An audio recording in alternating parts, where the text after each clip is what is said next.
कृष्णाय वासुदेवाय हरे परमात्मने प्रणतः क्लेशनाशाय गोविंदाय नमो नमः। प्यारे मित्रों, जय श्री राम, जय माता दी। मित्रों, आज आपसे चर्चा करता हूँ जून 2024 में जो दूसरा सप्ताह है, ये दूसरा सप्ताह कैसा रहने वाला है कर्क राशि के जातकों का। इसी विषय पे करेंगे आपसे चर्चा।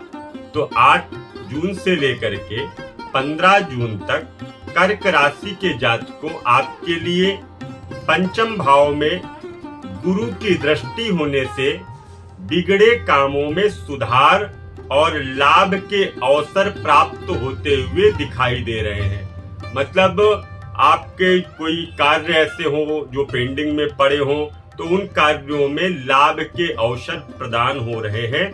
प्रयास करने पर कोई भी रुका हुआ काम भी बनता हुआ दिखाई दे रहा है। जब आप उस कार्य को प्रयास करेंगे, ये कार्य हमारा हो जाए, ये कार्य इतने दिनों से रुका हुआ है, तो आप प्रयास करने पर उस कार्य को भी पूरा कर सकते हैं। स्त्री एवं पारिवारिक सुख भी आपको प्राप्त होता हुआ दिखाई दे रहा है। स्त्री का सुख एवं पारिवारिक सुख दोनों ही आपको प्राप्त होते हुए दिखाई दे रहे हैं। परिवार में शुभ मंगल कार्य भी आपके होते हुए दिखाई दे रहे हैं, और उसमें जब शुभ और मंगल कार्य होगा तो उसमें आपका सम्मान भी बढ़ेगा, अर्थात आपको वहां पर सम्मान की स्थितियों से लोग देखेंगे। परंतु इसके साथ साथ दशमेश मंगल द्वादश होने से क्रोध अधिक रहेगा, और इस समय आपको अपने क्रोध के ऊपर नियंत्रण भी रखना है। क्रोध को संयमित रखना है। क्रोध में आप किसी को अपशब्द वाक्यों का प्रयोग मत करें। क्रोध जब आए तो आप शांत हो जाएं। क्रोध में किसी को गलत भाषा का प्रयोग मत करें, क्योंकि अगर गलत भाषा का प्रयोग करते हैं तो आपको हानि और हो सकती है।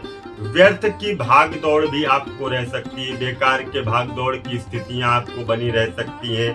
धन का अपव्यय एवं व्यथा मानसिक तनाव भी आपको हो सकता है। मन की स्थितियां, तनाव, टेंशन, डिप्रेशन जैसी स्थितियां भी आपको हो सकती हैं। तो आपको क्या करना है? आपको क्रोध के ऊपर नियंत्रण रखना है। यदि आपका क्रोध नियंत्रण रहेगा तो मानसिक स्थितियां भी ठीक रहेंगी, तनाव भी नहीं होगा, डिप्रेशन जैसी स्थितियां भी नहीं होंगी। विशेष करके आपको इस समय धोखे से बचना है।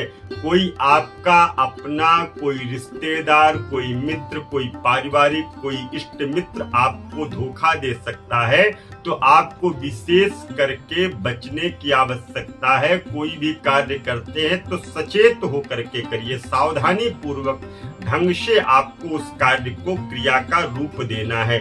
और इसके साथ साथ में मानसिक स्थितियों का, मैं पुनः कह रहा हूं, मानसिक स्थितियों का आप अपना नियंत्रण रखिएगा, संयम रखिएगा। अब इसके लिए ये जो मैंने आपको बताया राशिफल, इसका उपाय क्या है, क्या उपाय करना चाहिए जो इस तरह की समस्याएं हमारे सामने ना आवे। तो आपको करना क्या है? सुंदर कांड का पाठ होता है, जो रामचरितमानस का 5वां कांड है, सुंदर कांड। उस सुंदर कांड का आपको पाठ करना चाहिए मंगलवार के दिन, और मंगलवार का आपको व्रत रखना चाहिए। यदि आप इस तरह से करते हैं तो आपको लाभ की प्राप्तियां होंगी। मित्रों, इसके साथ साथ यदि आप हमारे चैनल पर नए हैं तो सब्सक्राइब जरूर करिएगा, बेल आइकन को दबाइए, और हर हर महादेव जय श्री कृष्ण आप जरूर लिखिएगा। मित्रों, यदि आप चाहते हैं कोई पूजा पाठ, एक अनुष्ठान, गृह प्रवेश कराना चाहते हैं, या न्यू पूजन कराना चाहते हैं, महामृत्युंजय मंत्र का जप कराना चाहते हैं, काल सर्प दोष, पितृ गायत्री, नाग गायत्री, या चाहते हैं गंडमूल दोष की पूजा, या जितने भी वैदिक अनुष्ठान होते हैं हमारे यहाँ संपन्न किए जाते हैं, आप चर्चा कर सकते हैं। सामने आपको हमारे नंबर दिखाई दे रहे हैं। पुनः मिलूंगा एक नए वीडियो में, तब तक के लिए दीजिए इजाजत। जय माता दी।